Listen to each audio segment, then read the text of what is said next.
Hey there, I been promising to do this for Oleg for a while. I'm from Alaska, and I moved down here to southeast Arizona 3.5 years ago.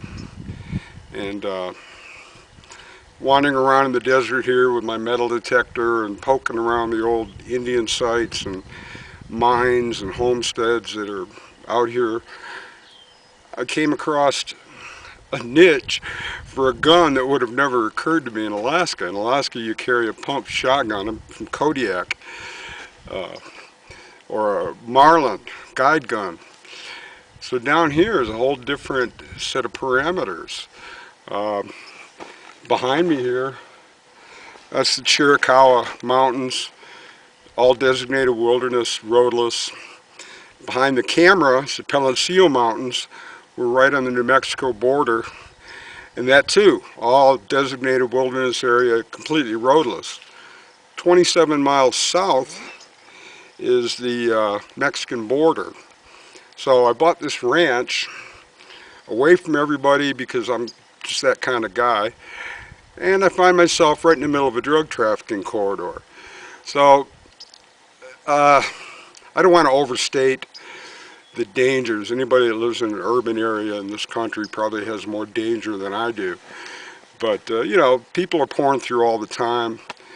The Border Patrol, they don't patrol these back areas. When you get into this country, the rural areas, they're not to be seen. They're down where the citizens can see them, you know, doing their security theater. But back here, there's no Border Patrol.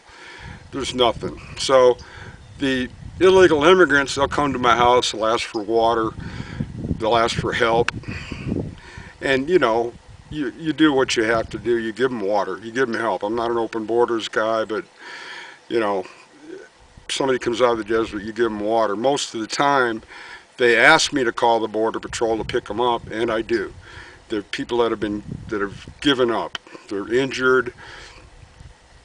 They're dying, dehydration.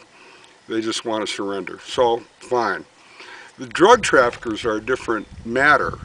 Those people work for the cartels, and their families are back in Mexico. If something interrupts that offload, where they're going to meet somebody on one of these back roads like I live on, somebody interrupts that, their families are at stake. Not only themselves, but their families are basically hostage to these cartels. So these are desperate men. And I thought about it for a while. I carried a handgun. That doesn't give you the standoff range you want. I carried my AR-15, and that's just, you know, with an extra mag and all that, it's too much. It's too long, it's too bulky. I've got other gear I'm carrying, metal detectors, shovels sometimes. So here is what I found, is that 9mm carbine that's so hot right now. Everybody's buying these. And they're not just range toys. This fills a real legitimate need for people like me in rural areas. Not that it wouldn't be a good home defense gun too. It's short, handy, but I wanted to experiment with actual range. What is the standoff range I can attain with this short carbine with standard 9mm ammo and with specialized carbine ammo? And we're going to test that today. Thanks.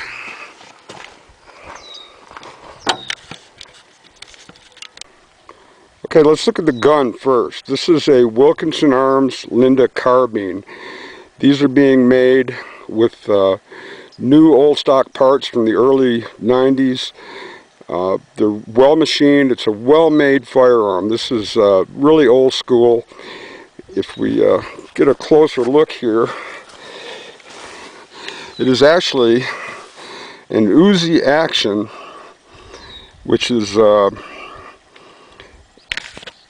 modified to shoot from a closed bolt. So it can't be ATF says it's okay. It can't be altered into a fully automatic weapon. So there's a couple advantages to that. The main advantage is that the bolt inside the receiver surrounds the barrel, so you need less room back here than you would with a traditional blowback operated with a bolt and a spring and that huge arrangement. So your barrel starts in the middle, actually closer to the rear of the receiver. It's actually back in here somewhere. Give you a view. The chamber is right here. So this gives you about 6 or 8 inches advantage to a more traditional firearm that would feed way up here. Your mag is in the grip, makes the whole thing shorter, lighter, easier to carry. So I like it. I can't recommend these without mentioning that the fixed sights on these are kind of awful. That's not a deal killer for me because, like everyone else who gets a 9mm carbine, you're going to shoot it with a red dot. There's a 2 MOA holosun on this one. Other than the sights, this is a beautiful piece of work. I mean, it's beautifully machined, sturdy, light, handy, comes in a bunch of different configurations. If you don't like this nice walnut, you can have a rail down here. Several different stock options. Go to Wilkinson Arms online and check them out. Let's talk about the ammo. We're gonna shoot some pretty standard ammo first.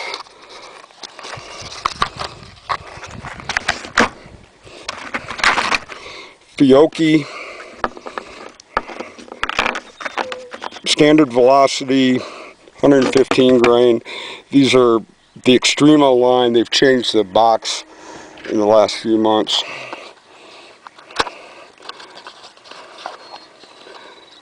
Then we're going to shoot something a little hotter.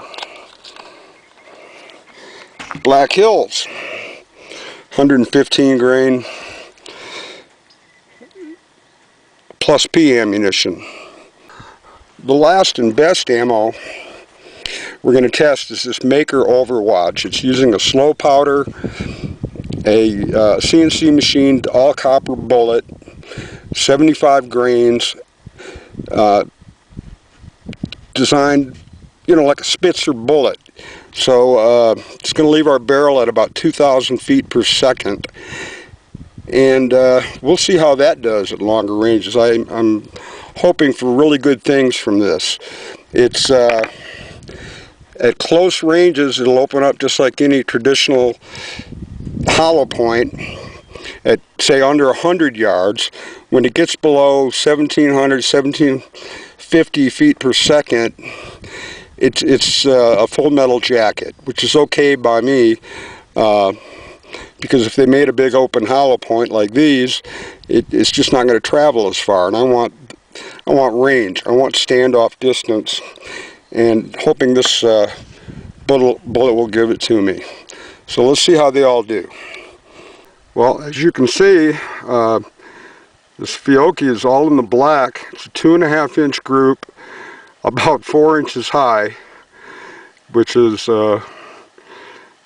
not totally inexplicable. I guess the 0 to 50 yards, the bullet is still rising in its trajectory, but Fiocchi, 115 grain, standard velocity, fully effective at 100 yards. Okay, here we are with the Fiocchi at 125 yards, and we're still shooting high. That low hit is operator error. I felt myself pull one. So we're still getting good groups, and we're still in the black.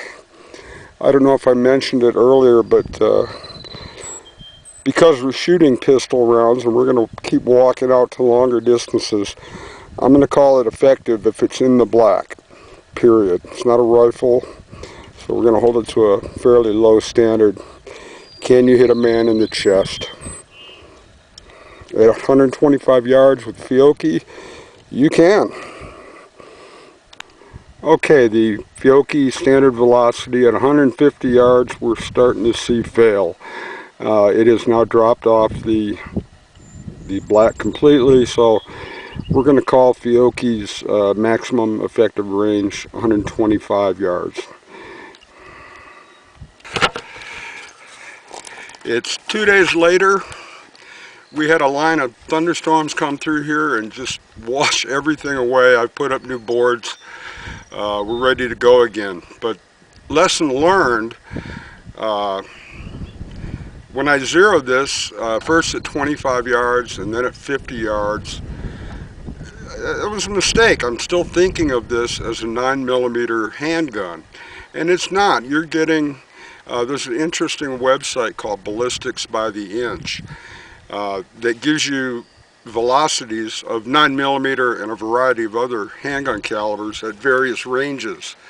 And between a 4-inch barreled handgun and a 16-inch barrel like we've got here, you're gaining at least 200, maybe 250 even with some loads per second, 250 feet per second, 200 feet per second.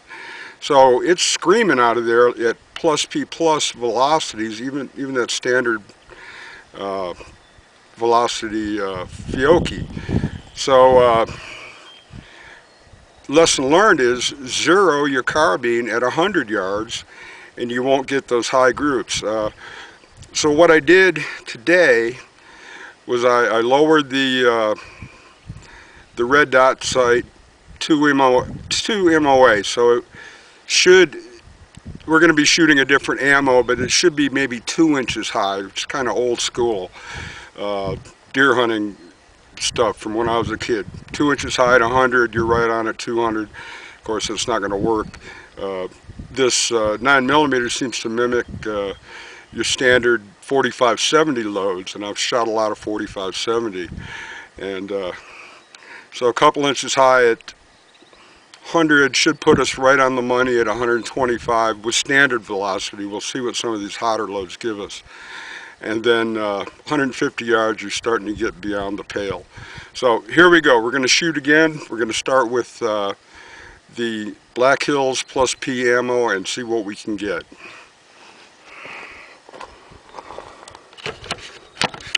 Okay then, this Black Hills, beautiful, a 1.5 inch group at 100 yards. It's about 3.5 inches left, but if you look over here at the brush, you can see we have a left to right wind out here. So that is some fine ammunition and some good accuracy for a 9mm at 100 yards. Let's go see what we got at 125. Black Hills, 125 yards. We're just under 2 inches and we're right on the money. I must have caught this one between gusts. Beautiful. Very nice. Okay, Black Hills at 150 yards. I think we're starting to see a pattern here, whether standard velocity or plus P, the trajectory really begins to drop between 125 and 150. We've got one in the black and then two more low. Those other rounds are from the Fiocchi. All right. So maximum effective range for Black Hills plus P, 125 yards. Okay, now we're moving to the ammo I've been most eager to test. This Home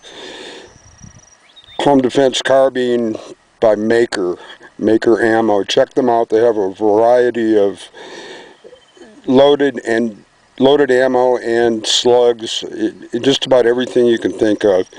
And don't be afraid to order if it says it's out of stock.